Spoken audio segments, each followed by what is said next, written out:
Today we're going to be talking about GSP and intermittent fasting. He recently went on a Joe Rogan podcast to talk about his intermittent fasting protocol.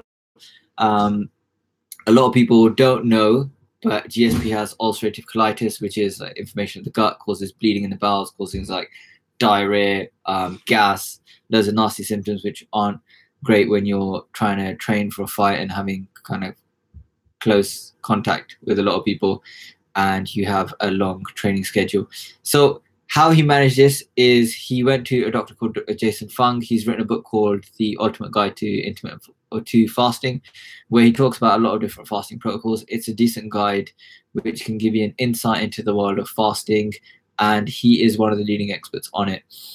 And that's useful as a reference.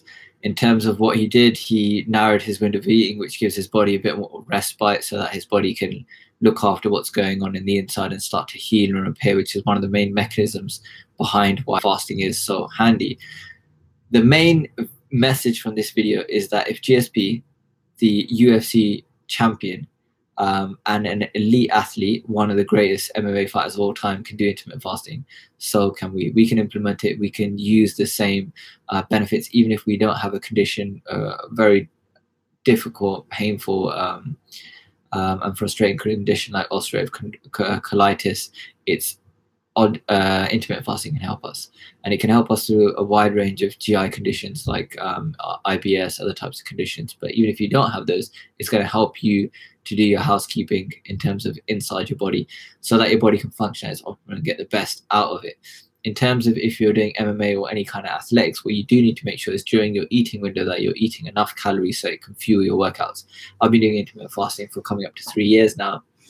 And if I have a bad day of eating, it's very difficult for me to keep up with my training the next day. So the caveat is, if you're an athlete, intermittent fasting is great, but you do need to make sure that you get in your calories and you get in your nutrition.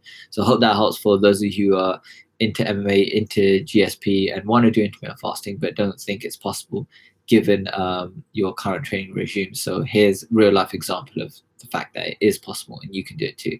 So let's help each other out on this journey in terms of intermittent fasting. Post any questions that you have related to it, and then let's progress and get healthier together.